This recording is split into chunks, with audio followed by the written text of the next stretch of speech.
Gloire, gloire, gloire. Shalom, shalom, mes frères et sœurs en Christ. C'est un moment agréable aujourd'hui à Bruxelles, dimanche le 25 juillet 2021. Je vous salue au nom du Seigneur, que vous soyez bénis. Peu importe la situation que tu te retrouves aujourd'hui, peu importe tes préoccupations, peu importe tes besoins, Dieu t'aime. Je te rassure que Dieu t'aime tel que tu es. Quelle que soit la situation que vous traversez, Dieu t'aime. Voilà qu'aujourd'hui, c'est dimanche, nous voulons contempler la gloire du Seigneur au travers de sa parole. Et le thème d'aujourd'hui, c'est pourquoi Christ est-il la réponse? Pourquoi Jésus-Christ est-il la réponse? C'est vrai, tu peux traverser des moments difficiles. Et les gens disent, je suis malade, je ne suis pas guéri, j'ai des problèmes, je n'ai pas de solution. Mais la Bible déclare Jésus est la réponse. Jésus-Christ est la réponse. Quelles que soient les situations que tu peux traverser, Jésus est la réponse. Quelle que soit une maladie quelconque qui te dérange, Jésus est la réponse. Quelles que soient les contrariétés de la vie, Jésus est la réponse. Les gens peuvent poser la question de savoir, mais le prophète, il dit, Jésus est la réponse. Mais comment je vis dans une situation impossible? Comment je vis difficilement ma vie? Et pourtant, Jésus est la réponse. C'est vrai, Jésus est la réponse. Car la Bible déclare, Dieu a tant aimé le monde qu'il a donné son Fils unique, en fait, quiconque croit en lui ne périsse pas, mais qui a la vie éternelle. Mes frères et sœurs, nous allons rapidement prendre un verset biblique pour pouvoir illustrer cette thématique de la parole du Seigneur. Exode, chapitre 3, verset 2. Exode, chapitre 3, verset 2. J'ai lu au nom du Seigneur Jésus-Christ. L'ange de l'Éternel lui apparut dans une flamme de feu au milieu d'un buisson. Moïse regarda et voici, le buisson était tout en feu. Le buisson ne se consumait point. Nous prenons directement verset 7. Exode 3, 7. L'Éternel dit, je vis la souffrance de mon peuple qui est en Égypte. J'ai entendu les cris qui leur font l'oppresseur, qui le poussent l'oppresseur, car je connais ses douleurs. Prions. Père, nous te bénissons pour cette parole. Bénis mes frères, bénissez mes sœurs et sœurs, mes sœurs et frères qui vont m'écouter maintenant. Que cette parole soit jour, Seigneur. La louange et la gloire te reviennent à toi seul. Au nom puissant de Jésus. Nous avons ainsi prié. Amen. Mes frères et sœurs, ici la Bible déclare, l'ange de l'Éternel apparut à Moïse dans une flamme de feu. C'est par là que Moïse avait reçu la révélation. C'est par là, c'était l'appel de Moïse. Et Dieu appelle Moïse, il lui signifie d'aller, il a écouté les cris des enfants d'Israël. Dieu a écouté les pleurs de ses enfants. Dieu t'a écouté longuement. Pendant la nuit, Dieu t'écoute. Pendant la journée, Dieu t'écoute. Pendant les problèmes, Dieu t'écoute. Dieu t'a tellement écouté. Mais aujourd'hui, il t'envoie Moïse. Il t'envoie Moïse. À l'occurrence, c'est Christ et Jésus lui-même. Alors Dieu envoie Moïse. Il dit, va en Égypte. J'ai entendu les cris de mes enfants. Je sais que tu passes des moments difficiles. Je sais que tu cries. Tu commences à crier. Tu te lamentes. Tu dis, mais c'est fini pour moi. Mais non, Jésus est la réponse de ton problème. Mes frères et sœurs, Jésus est la réponse de ta situation. Oui, là, Moïse va vers les enfants d'Israël pour leur parler. Moïse est allé, il a reçu la mission, est allé pour pouvoir parler à ce peuple. Ce peuple qui était désemparé, ce peuple qui avait tout perdu, l'espérance, la joie de vivre. Ce peuple avait perdu même les gens. Ce peuple avait perdu l'humanisme en eux. Ils avaient perdu l'autorité, le pouvoir, ils avaient tout perdu. La chance, ils avaient tout perdu. Ils étaient devenus des esclaves. Et combien plus fort est aujourd'hui, nous sommes des esclaves. Dans nos traditions, nous sommes des esclaves. Dans nos vies spirituelles, vies charnelles, vies physiques, nous sommes constamment des esclaves. Alors Dieu, par son amour, il envoie Moïse pour libérer ce peuple. Dieu, constamment, il envoie une personne pour pouvoir aider une autre personne. Alors Dieu envoie. Il a envoyé Moïse, est allé, il a parlé aux enfants d'Israël pour pouvoir libérer ce peuple. Et aujourd'hui, nous voyons la même manière aussi Dieu envoie, parce qu'à ce moment-là, Dieu dit à Moïse, il dit Moïse, c'est susciterait parmi ses frères un prophète. Il viendra, il s'appellera Germe, il va germer sur Israël. Il aura la domination et le pouvoir. C'est pourquoi même dans Ésaïe, la Bible déclare ceci, dans 9, 5, l'enfant vous est né, le fils vous est donné, et la domination reposera sur ses épaules, on l'appellera prince de paix, admirable et conseiller. Mes frères et sœurs, donc Jésus, dans les temps anciens, les prophètes ont prophétisé sur Jésus, qui va aller libérer le monde entier. C'est pourquoi Jésus est la réponse de nos problèmes. Jésus est la réponse. Quelles que soient les situations, Jésus est la réponse. La Bible déclare, Dieu a tant aimé le monde, il a donné son Fils unique, enfin quiconque croit en lui ne périsse pas, mais qui est la vie éternelle. Ça veut dire que Dieu a donné Jésus. Jésus est la réponse. Jésus est notre réponse dans nos pleurs, dans nos situations désastreuses. Jésus est notre réponse. Quelles que soient les situations, Jésus est notre réponse. Vous voyez dans la Bible, les gens qui misaient à Jésus, les gens qui croyaient à Jésus, les gens qui voulaient marcher devant Jésus, ces gens étaient carrément libérés. Pourquoi? Parce qu'ils savaient que Jésus est ma réponse. Si aujourd'hui, dans tes problèmes, si aujourd'hui, dans tes entendements, tu consens en toi, dans ta situation, tu consens en toi que Jésus est ma réponse, tu vas voir les choses vont aller d'elles-mêmes. Mes frères, Jésus a préparé des choses extraordinaires. Dieu a envoyé Jésus sur la terre. Que Jésus soit notre réponse, quelles que soient nos maladies, quelles que soient nos disettes. Jésus est notre réponse. Jésus est ta réponse, mon frère. Jésus est ta réponse, quelle que soit. Ne décourage pas, ne te décourage pas, ne sois pas désemparé, ne te promène pas avec des regards inquiets. Mais je vous avoue que Jésus est la réponse dans ton histoire. Prends Jésus comme réponse, quel que soit, ça ne marche pas. Prends Jésus comme réponse. Les gens venaient vers Jésus, les gens pleuraient vers Jésus. Les gens disaient même, le type Bartimée crie à Jésus, parce qu'il savait, dans ma situation, je suis infirme. Personne ne peut me délivrer de cette infirmité. Il n'y a que Jésus. Ça veut dire que Jésus était la réponse de Bartimée, parce que Bartimée a crié. Il a crié. Dans les cris que Dieu écoute, vous savez, les enfants d'Israël, ils ont crié. C'est pourquoi Dieu avait envoyé Moïse. Mais Bartimée a crié. Bartimée a crié. Mes frères et sœurs, Bartimée a crié. Et quand il a crié, d'emblée, Jésus l'a entendu. Mes frères et sœurs, Jésus est la réponse. Jésus a la réponse, quelle que soit. Jésus est la réponse. Il y a la femme qui était infirme. Elle avait l'infirmité. Elle était courbée. La Bible déclare dans les temps anciens, tout ce qui était courbé ne peut jamais être redressé. Mais quand Jésus a vu la femme qui était courbée, cette femme, elle savait qu'avec Jésus, j'ai la situation. Elle savait que Jésus, c'est ma réponse. Jésus, c'est ma réponse. Jésus, c'est ma manière d'être. Et la femme, elle s'approcha de Jésus. Et Jésus l'a perçu. Parce que la femme savait qu'avec, comme je suis malade, comme je suis infirme, il n'y a que Jésus ma réponse. Alors la femme a approché Jésus, Jésus l'a perçu.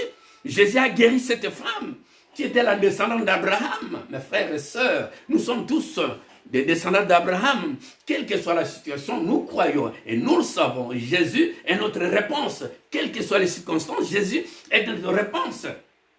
La femme, elle était bossue. Elle était guérie. Parce que dans la nouvelle alliance avec Jésus, Jésus guérit toute maladie et toute infirmité. Parce que Jésus est la réponse.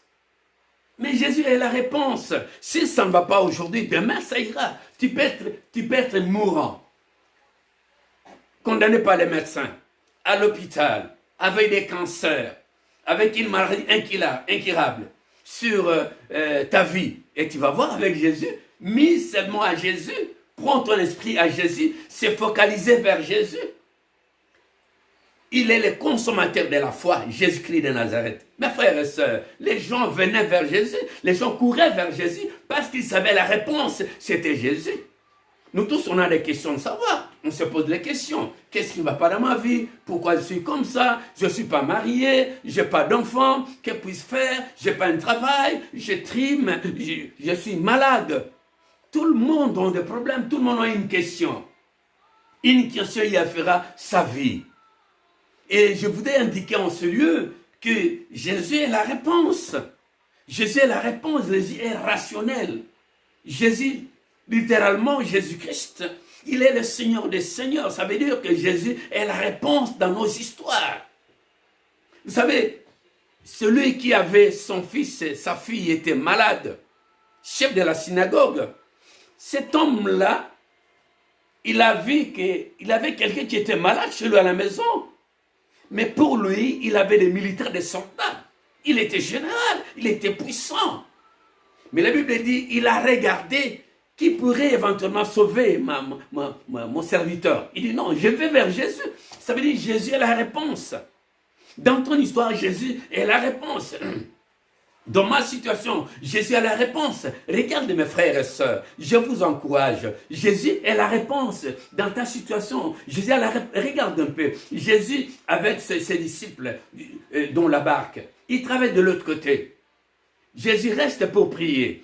Et en rentrant, Jésus, et cette barque, elle a commencé à mouver. Il y a eu un vent contraire. Nous avons constamment des vents contraires dans nos vies. Nous avons des vents contraires dans nos foyers. Nous avons des vents contraires dans nos travails, dans nos ambitions, dans nos vies spirituelles, dans nos affaires, dans nos familles. Nous avons des vents contraires. Et quand il y a un vent contraire qui arrive dans ta vie, qu'est-ce que tu vas faire?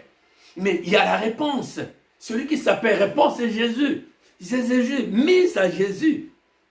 Et ces apôtres, Jésus commençait à devenir. Ils marchaient sur les eaux. Mais ces apôtres-là, ils étaient seuls, désemparés, fatigués. Ils ont eu peur. Mais ils ont dit, nous avons Jésus. Les réponses étaient Jésus. Et quelle est ta réponse aujourd'hui, mon frère et ma soeur? Quelle est ta réponse? Ta réponse aujourd'hui, c'est Jésus. N'allez pas ailleurs. N'allez pas consulter les vaillants, ni les sorciers, ni les magiciens. Non, ces choses sont horribles et c'est éphémère. Mais Jésus, la Bible dit, il est le même, hier, aujourd'hui et éternellement. Jésus n'a pas changé. Jésus n'a ni l'ombre de variation, ni changement. Jésus est le même, hier, aujourd'hui et éternellement. Jésus n'a pas changé. Il est invariable, Jésus. Il n'a pas changé. Il crée des choses extraordinaires. Il rentre dans des choses qui ne lui appartiennent pas. Il délivre les gens qui ne lui appartiennent pas. Parce qu'il est la réponse. Tous ceux qui veulent croire que Jésus est vivant, Jésus est le rémunérant de ceux qui le cherchent. Jésus n'a pas changé. Et ces apôtres commençaient à trembler.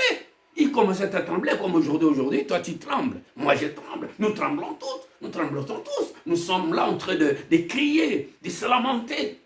Mais Jésus est la réponse. Quelles que soient les situations, Jésus est la réponse. Même le soir, Jésus fera ce merveille. Jésus arrivera.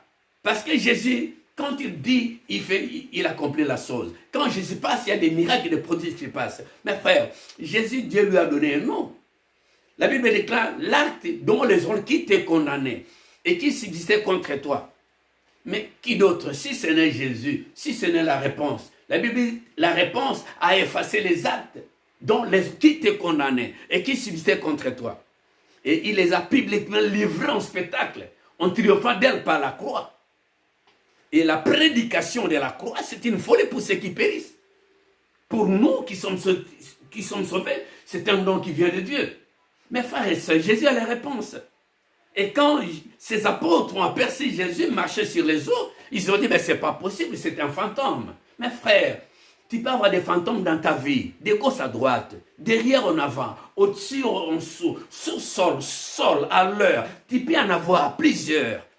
Mais Jésus est la réponse, la clé du salut. C'est Jésus. Là, il dit à Pierre, Pierre, ceci c'est Pierre, je bâtirai mon église. Il prend tous les clés, il donne à Pierre. Jésus a la réponse. J'ai dit, Jésus pourvoit aux besoins. Jésus va nous pourvoir aux besoins, dans nos besoins. Il suffit seulement que nous prenions Jésus, nous le mettons là. Nous disons, toi, c'est notre réponse. C'est tout. Jésus a la réponse. Jésus a la réponse. La Bible dit, rien n'est impossible à celui qui croit. Jésus est possible. Jésus a la réponse, c'est Jésus-Christ. Et Jésus a ordonné à Pierre de marcher sur les eaux. Les apôtres ont dit, non, c'est un fantôme. Pierre dit, mais Seigneur, si c'est réellement c'est toi, ordonne que je marche sur les eaux. C'est viens vers toi. Mais la Bible dit, Jésus, il a dit, il a tendu le main, il vient. Mais Pierre a marché sur les eaux. Qui peut faire ces choses-là? Il n'y a que Jésus. Mais frère, Jésus a la réponse. Jésus a la réponse dans ton histoire. Jésus a la réponse dans ton mariage. Jésus a la réponse sur ta femme, tes enfants, tous tes biens. Jésus a la réponse. Ne t'en fais pas. Ne sois pas désemparé. Vous savez, dans le monde ici, il y a tellement de choses horribles qu'on peut voir. Il y a des choses horribles qu'on peut contempler. Qu'on ne peut pas faire ça comme un sujet de joie. Non. On ne peut pas prendre ça comme ça nous appartient. Ça ne peut pas nous appartenir. Littéralement, ça ne peut pas nous appartenir. Ce sont des choses qui viennent, qui passent. Mais Jésus reste éternellement. Mes frères et sœurs, les anciens prophètes, vous savez, quand ces gens-là prêchaient la parole de Dieu, la Bible déclare, ils parlaient de Dieu. Ils prophétisaient sur l'avenir du Christ. Ils parlaient qu'il y aura quelqu'un qui naîtra, et surtout à Bethléem. Ephrata. Mes frères et sœurs, ne t'en fais pas. Jésus est la réponse dans nos problèmes. Jésus est la réponse dans nos histoires. Nous allons prendre le livre de 1 Pierre. 1 Pierre, chapitre 1er, verset 10. 1 Pierre, chapitre 1er, verset 10. Les prophètes qui ont prophétisé touchant la grâce que vous établissez réservé, qui vous était réservé, ont fait de ce salut l'objet de leur recherche et de leur invention. Les anciens prophètes qu'ils avaient prophétisé touchant la grâce, ça veut dire les gens là, des anciens temps, des grands prophètes, qui ont prophétisé, ils ont parlé de Dieu, ils ont parlé de Jésus, ils ont reçu la grâce. Et cette grâce nous a été réservée. Cette grâce a été réservée pour les recherches. Mes frères, la grâce qui a été réservée, elle a été réservée pour vous et pour vos enfants, pour votre famille. Cette grâce de Dieu que personne ne peut te donner. Cette grâce de Dieu que personne ne peut ôter ce que Dieu a promis. Parce que quand Dieu promet quelque chose, il réalise, quelles que soient les circonstances. Tu peux pécher aujourd'hui, tu peux tomber dans le péché, mais Dieu ne regarde pas tes péchés. Dieu va d'emblée te pardonner. Mais sa grâce est constamment dans ta vie. Ça veut dire quand tu vis avec la grâce de l'Éternel. Parce que les anciens prophètes ont prophétisé, touchant la grâce de Dieu. Alléluia. Ça veut dire que tu vis dans la grâce. Tu vis dans la grâce parce que Jésus, c'est ta réponse. Toi, tu vis dans la grâce. Et le salut vient que de Jésus. Le salut vient que de Jésus-Christ de Nazareth. Mes frères et sœurs, c'est très important aujourd'hui. Le salut a été l'objet de leurs recherches. Le salut de Dieu. Vous savez qu'un jour, Marthe dit à Jésus, il dit, mais Jésus, si tu étais là, notre frère n'allait pas mourir. Ça veut dire que cette femme, Marthe, la sœur de Lazare, pensait miser à Jésus. Il savait, Jésus, c'est ma réponse. Jésus, c'est la résurrection de mon frère. En parlant seulement avec Jésus, et la Bible déclare, l'homme qui était au tombeau commençait à bouger. Parce que Marthe avait misé Jésus comme réponse. Ça veut dire, aujourd'hui, tu peux miser Jésus comme réponse. Dans tout ce qui ne marche pas dans ta vie, tu peux miser Jésus comme réponse, comme Marthe avait visé sur Jésus. Mes frères et sœurs, Jésus est véritable. Et la Bible dit, Jésus a dit à Marthe, mais Marthe, vous ne savez pas, il dit, c'est sûr que le Père éternel t'exauce constamment. Ça veut dire, Marthe a su qu'avec Jésus, Dieu l'exauce constamment. Ça veut dire, Marthe ne peut pas passer outre que par Jésus. Parce qu'elle sait que par Jésus, Dieu l'exauce. Ça veut dire maintenant, quand il va faire sa prière, Dieu va l'exaucer, mon frère sera libéré. Ça veut dire que Jésus était la réponse à Marthe et à Marie, les sœurs de Lazare. La Bible dit quand elle a conversé avec Jésus, Jésus lui a dit, mais Marthe, Marthe, c'est que tu ignores. Je suis la résurrection et la vie. Waouh! Mes frères et sœurs, Jésus est la solution. Jésus, il est la réponse. Dans ton problème, il est la réponse. Jésus est la réponse. Jésus est la réponse. Jésus est la réponse. Jésus est la réponse. Jésus est la réponse dans ta vie. Jésus est la réponse. Dans ma vie, Jésus est la réponse. Dans notre vie, Jésus est la réponse. Jésus est la réponse. Dieu lui a donné un nom qui est au-dessus de tout nom. Jésus est la réponse. Devant les intempéries, Jésus est la réponse. Devant les échecs, Jésus est la réponse. Devant des moqueries, Jésus est la réponse. Devant une maladie incurable condamnée par les médecins, Jésus est la réponse. Même qui a été scellé dans la forêt, Jésus est la lion de la tribu de Juda. Il va aller te chercher dans la forêt. Si tu ne sais pas, on te plonge, on te met dans l'eau. Jésus est la réponse. Jésus est l'eau de vie. Il va purifier ta vie parce que Jésus est la réponse de ta vie. Jésus est la réponse. On peut te prendre, on te met sous une pierre. On dit c'est fini pour elle, c'est fini pour lui. Mais non, Jésus est ta réponse. Parce que Jésus est la pierre angulaire rejetée par ceux qui baptisaient, qui est devenu principal de langue. Qu'est-ce que vous croyez? Jésus est Seigneur. Jésus est la réponse. Dans nos histoires, Jésus est la réponse. Dans ma vie, Jésus est la réponse. Sur mes enfants, Jésus est la réponse. Sur ma femme, Jésus est la réponse. Quelles que soient les circonstances, quelles que soient les circonstances, Jésus est la réponse. Dans ma vie, dans mon foyer, Jésus est la réponse. Tu veux ou pas, Jésus est la réponse. On peut te prendre aujourd'hui, on te dit c'est fini pour elle. Elle va t'aimer. Elle va mourir. Il suffit seulement que tu restes abattu. Tu cautionnes leur situation. Mais quand tu dis non, et ils ont parlé, que pourrais-je dire moi-même dans ma vie? Je dirais, Jésus a une réponse. Jésus est la réponse dans ma vie. Jésus est la réponse. Ne t'en fais pas. Jésus est la réponse. Jésus-Christ est la réponse. Les gens appelaient Jésus. Les gens quittaient par les bateaux, allez voir Jésus. Les gens quittaient par les pirogues, allez voir Jésus. Les gens quittaient par les avions, allez voir Jésus. Les gens marchaient à pied, allez voir Jésus. Les gens ont fait des cortèges, allez voir Jésus. Des foules et des foules immenses venaient vers Jésus, chercher Jésus, voir Jésus, parce qu'ils savaient que Jésus est la réponse. Jésus est là, Jésus est ta réponse. Ce n'est même pas ton mari, ni ta femme, ni tes enfants, ni tes oncles paternels et maternels. Mais mes frères, je vous avoue, Jésus est la réponse dans ta situation. Jésus est ma réponse. C'est pourquoi la Bible dit, si tu vis, ce n'est pas toi qui vis, c'est Christ qui vit en toi. Pourquoi Christ qui vit en toi? Parce que Jésus est ta réponse. Quelles que soient les circonstances, Jésus est ta réponse. Ne t'en fais pas. Ne t'en fais pas, mes frères et sœurs. Ne t'en fais pas. Nous prenons 1 Pierre 3, verset 13. 1 Pierre 3, verset 13. Qu'est-ce qu'il est écrit? Il est écrit ceci. 1 Pierre 3, verset 13. C'est pourquoi, saignez le rein de votre entendement. Soyez sobres.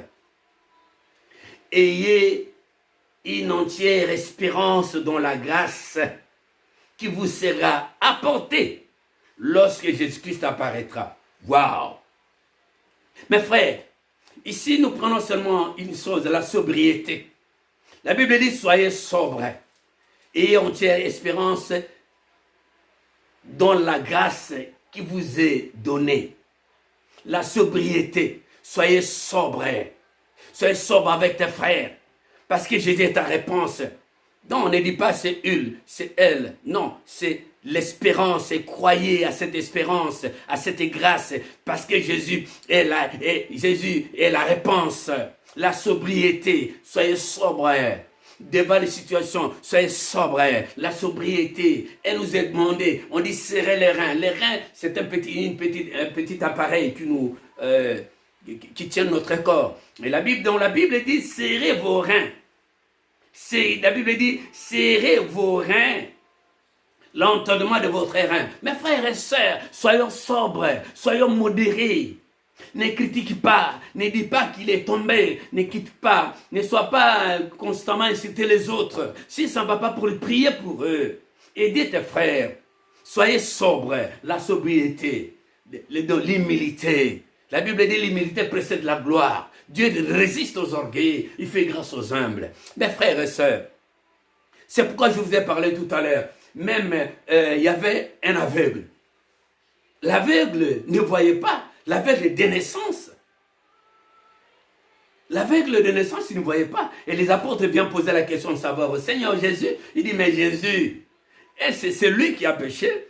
Est-ce que son père et sa mère? Est-ce que ce sont ses oncles? Alléluia. Non. Jésus-Christ est bien dit, non. C'est pour la gloire de l'Éternel que cet homme voie. Mes frères, parce que cet homme qui était aveugle, il savait, Jésus, c'est ma réponse. Tout, littéralement, c'est ça. Impérativement, on ne peut pas aller outre que c'est ça. Donc, cet homme qui était aveugle de naissance savait que si j'entends seulement Jésus parler, je verrai. Il a vu. Mais les apôtres restaient dans les critiques. Les apôtres disaient, non, c'est son père qui a péché. Non, c'est sa mère qui a péché. Non, c'est sa femme qui a péché. Quand tu vois comme ça, c'est sa femme qui a péché. Non, si ça ne va pas, c'est son mari qui a péché. Ce sont ses enfants qui ont péché. Le pasteur là, il est tombé. Non, mais non, ne critique pas. Parfois, il peut tomber. Parfois, il peut faire des choses horribles. Mais ces choses-là, Dieu, la Bible déclare, qui es-tu toi qui juges un serviteur d'autrui? S'il tombe, s'il se relève, sera regard de son maître. Car le Seigneur, le pouvoir de la fermer. Mes frères et sœurs, soyons sobres. La sobriété. Jésus est notre réponse. Jésus est notre réponse. Il n'y a pas autre chose pour le procès. Jésus est notre réponse. Que Dieu vous bénisse. Nous allons rentrer un moment donné dans la prière. Alléluia. Nous allons rentrer un moment donné dans la prière. Gloire à toi, Jésus. Merci pour ce temps important. Ce temps nous a été réparti. Nous te bénissons, Seigneur, pour ce moment agréable. J'ai passé avec mes frères et mes sœurs. Sois glorifié. Sois magnifié. Parce que tu nous as parlé, Seigneur. Jésus, nous croyons que tu es la réponse. C'est toi, Jésus, notre réponse. Mon frère et ma sœur, Jésus est ta réponse. Je vais révolutionner une sœur, un frère, pour lui dire que Jésus est ta réponse. Ne t'en fais pas. Mais ça ne va pas aujourd'hui. Hier, c'est passé. Le lendemain appartient à l'Éternel. La Bible dit qu'il a des projets de bonheur, non de malheur, pour vous donner l'espérance et de la gloire. Père, éternel Dieu, merci pour le message tellement prophétique. Les reçois l'honneur et la grâce. Nous te bénissons, Papa. Constamment, nous cherchons ton aide. Constamment, nous t'appelons, Seigneur. En fait, tu viens nous aider. L'honneur et la gloire te reviennent à toi. Et toi seul. Bénis mon frère, bénis ma sœur qui m'ont écouté maintenant aujourd'hui. Sois avec eux, Seigneur. Marche avec eux selon ta parole. L'honneur et la gloire te reviennent à toi seul. Au nom puissant de Jésus, j'ai ainsi prié. Amen. Amen. Amen. Mes frères et mes sœurs, vous avez honneur et privilège d'écouter votre humble serviteur, le prophète apostolique Jean-Pierre Ilolongomo de l'église H de Noé, Nouvelle Cité de Bruxelles. Nos programmes, chaque mercredi, nous sommes là à l'intercession. L'exhortation aussi, de 18h à 19h30. Et puis, chaque samedi, l'intercession avec des servants de Dieu. Et de 17h à 18h30. Vraiment, que Dieu vous bénisse, qu'il vous comble de toute bénédiction spirituelle. Nous allons proclamer la bénédiction finale. Que la grâce, notre Seigneur Jésus-Christ, soit avec vous tous. Que Dieu vous bénisse, que Dieu vous bénisse, que Dieu vous bénisse. Amen. Allez en paix, que le Seigneur vous protège. Restez en paix, que le Seigneur vous protège. À dimanche prochain, 10 h. Bye bye.